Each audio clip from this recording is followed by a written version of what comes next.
Finalmente, llegó el día de la liberación, como el presidente Donald Trump denomina la entrada en vigencia de un esquema arancelario con todos los países del mundo con los que Estados Unidos mantiene relaciones comerciales que dinamitó en un solo movimiento el orden económico internacional vigente expresado en la globalización.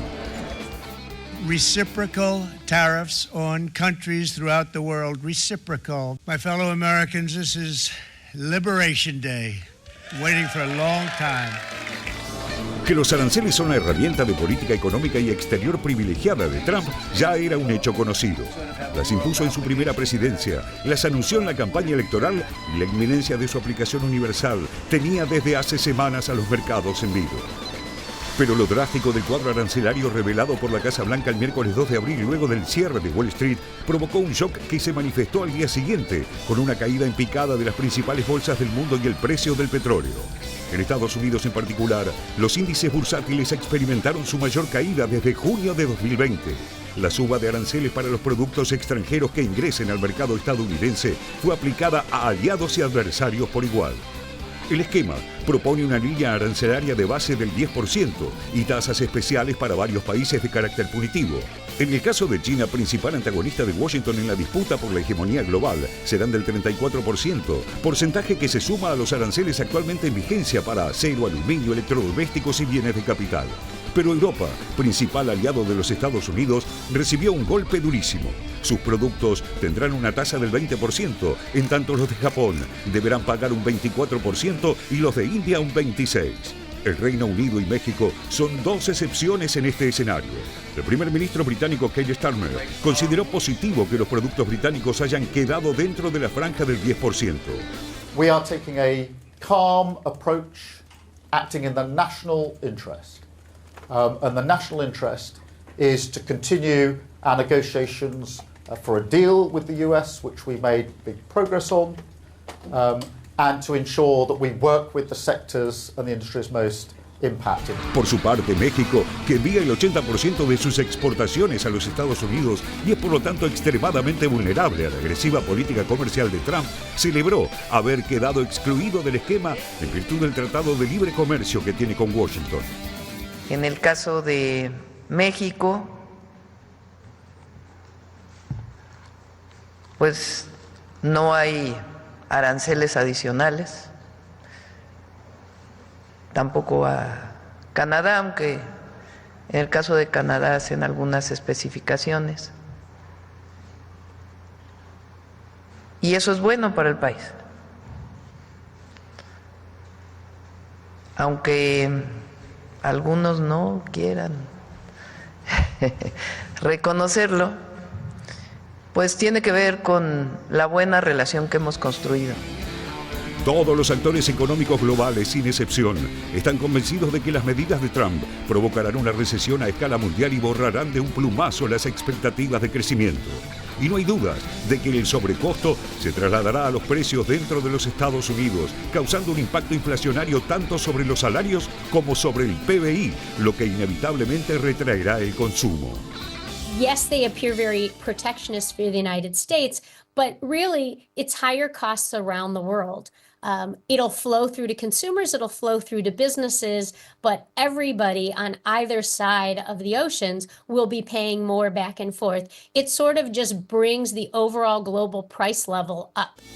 Europa en particular se declaró en pie de guerra y prepara contramedidas severas. El presidente francés Emmanuel Macron llamó a suspender todas las inversiones en los Estados Unidos. En tanto, Alemania, cuya recuperación económica podría verse muy afectada, cree que la Unión Europea, con la que la administración norteamericana se ensañó especialmente, tiene la capacidad de doblegar a Trump, respondiendo con medidas recíprocas que afecten en grado similar a la economía de Estados Unidos. Das ist das, was ich sehe. Dass Donald Trump unter Druck einknickt, unter Druck seine Ansagen korrigiert. Aber die logische Konsequenz ist auch, dann muss er den Druck halt auch spüren. Und dieser Druck muss jetzt entfaltet werden von Deutschland aus, von Europa aus, in der Allianz mit den anderen Ländern. Und dann werden wir gucken, wer bei diesem Armdrücken der Kräftigere ist. Son varios los analistas que coinciden en que los aranceles de Trump liquidan el orden internacional vigente desde hace 80 años, no solo a nivel económico, sino también de seguridad, y erosionan la confianza de los Estados Unidos, provocando reagrupamientos inéditos como un acercamiento entre China, Japón y Corea del Sur. Las consecuencias a mediano plazo del proteccionismo de Trump están por verse, pero crecen los temores incluso dentro de la propia administración estadounidense de que las reacciones globales a estas políticas fomenten una coalición de facto de ex socios y antagonistas que busquen no solo autonomizarse de Estados Unidos, sino también enfrentar de manera explícita a Washington para debilitarlo y ponerle límites geopolíticos.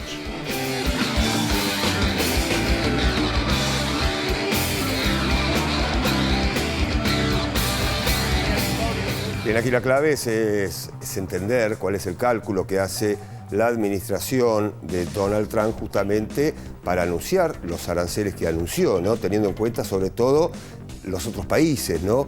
Las respuestas por parte de las naciones ya se hicieron escuchar, pero Leticia, a ver, ¿cuál es el cálculo que hace la administración Trump para anunciar lo que anuncia, ¿no? Y para fijar estos aranceles? Sí, Pablo, es interesante porque brevemente Trump lo que sostiene es que, como decíamos antes, varios países que lo han estafado a Estados Unidos cobrándole un arancel muy alto por digamos, los productos estadounidenses cuando ingresan a esos países, a diferencia de lo que pagan los aranceles, digamos, desde Estados Unidos.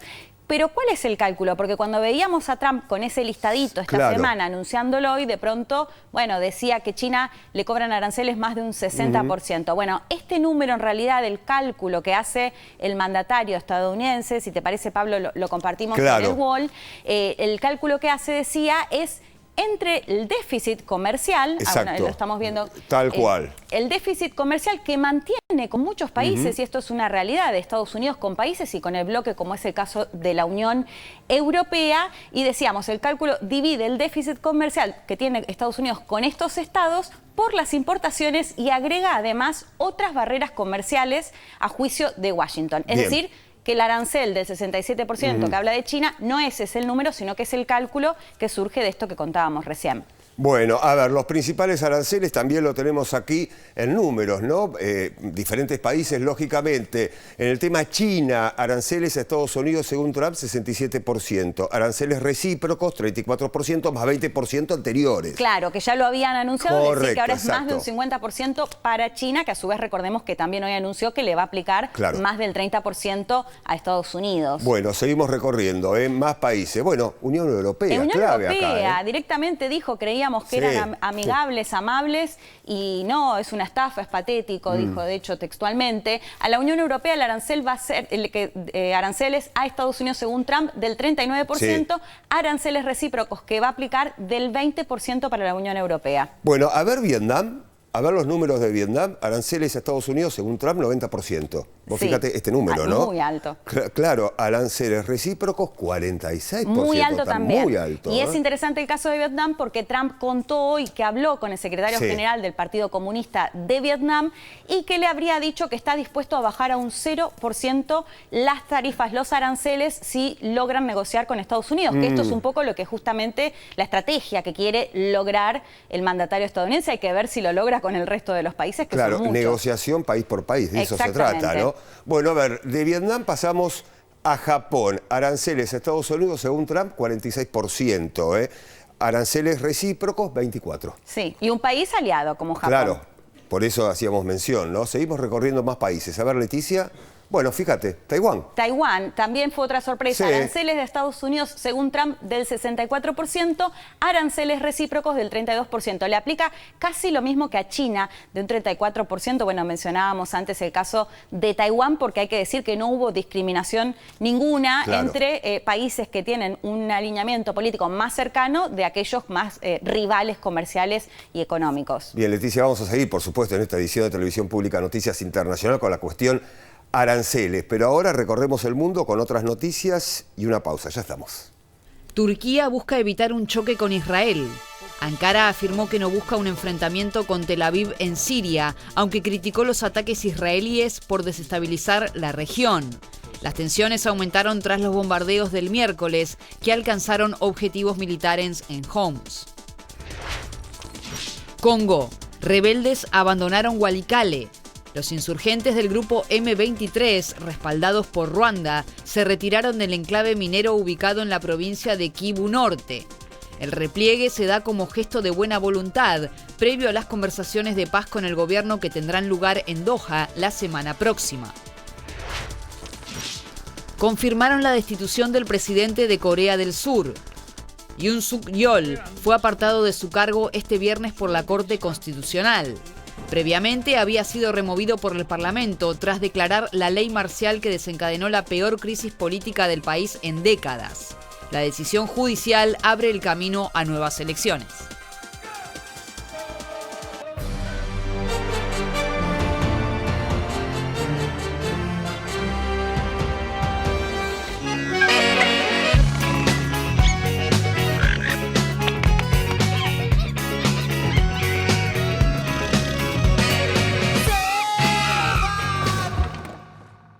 Vamos chicos, tenemos un programa espectacular para hacer.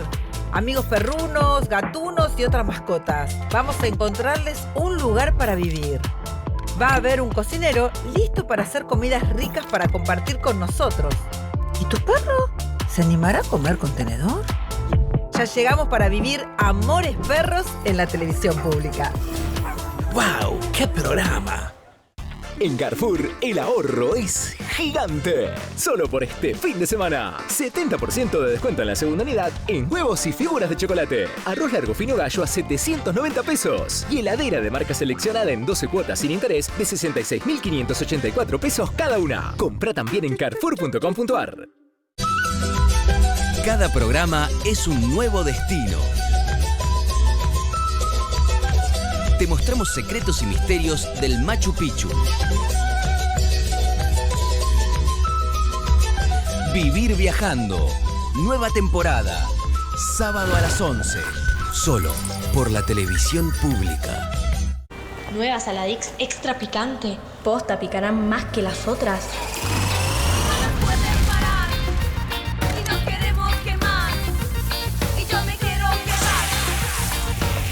Porque tus ganas de picante son imposibles de apagar. Nueva Saladix extra picante. El turismo nacional llega a Entre Ríos. Las categorías del espectáculo corren en Concordia. En vivo, sábado a las 15, domingo desde las 10. Solo por la televisión pública. La hoja de ruta en la actualidad del automovilismo. Corrí en la pista yo, se lo gané en la pista. Saltaba la punta y ahí. Otra vez. Se cruza. Carlos se lo lleva puesto. Motores, tercera temporada. Domingo a las 22. Solo por la televisión pública.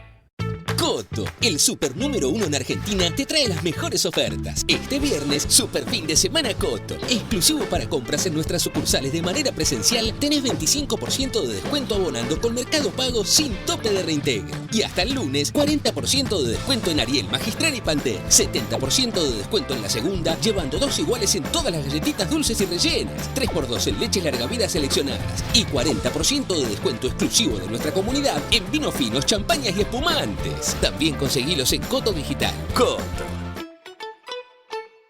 Están lloviendo estrellas alrededor de mí y me preguntan ¿qué fue de ti? ¿Qué fue de ti?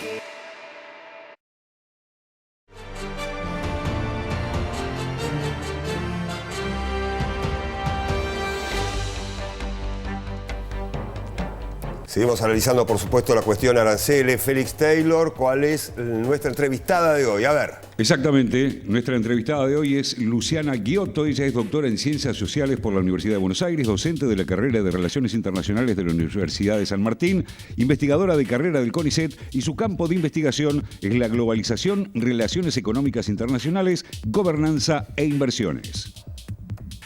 Luciana, bienvenida a Televisión Pública Noticias Internacional. Gracias por estos minutos.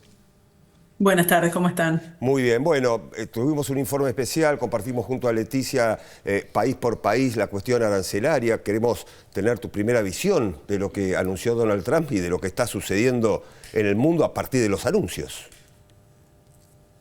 Bueno, esto es lo que estamos viviendo hoy, es un parteaguas, sin duda hay un cambio muy importante de lo que ha sido la política comercial y en los últimos por lo menos 50 años, porque tenemos que pensar que desde la crisis de los años 70 y la incorporación de China en los 80 al mercado global, es decir, como un gran foco de inversiones extranjeras, justamente de las empresas estadounidenses y de las empresas europeas, hemos visto el mundo del libre comercio, o sea, el reino del libre comercio, que ya en los años 90 quedó muy en claro con la conformación de la Organización Mundial de Comercio y la firma de los tratados de libre comercio como el NAFTA, el TELCAN, ¿no? O sea, el tratado con México y Canadá y muchos otros tratados. También ese es el momento en el cual estaba el proyecto del ALCA, ¿no? Si nos acordamos, el Área Libre de Comercio de las Américas, y era el momento en el cual parecía que el neoliberalismo y el capitalismo en general habían ganado bajo todo concepto, ¿no? Después del desplome de la Unión Soviética.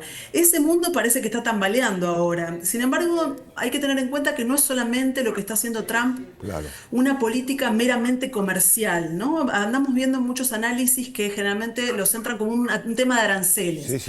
Y en realidad lo que hay detrás de esta política de Trump hay mucho más que una política de aranceles, más allá de que obviamente lo que estamos viendo es efectivamente el aumento enorme de los aranceles que está poniendo a estos países con los que Estados Unidos comercia de manera muy notoria, porque los más grandes, como ustedes bien dijeron en el informe, estamos viendo los aranceles a China, los aranceles a Japón, a la Unión Europea, que son los países que en realidad, y ahí está la otra parte de la estrategia de Trump, poseen gran parte de los bonos del Tesoro de Estados Unidos. O sea que hay una movida financiera también acá, está bien complejo, hay gente que está empezando a analizar esto de una manera integral.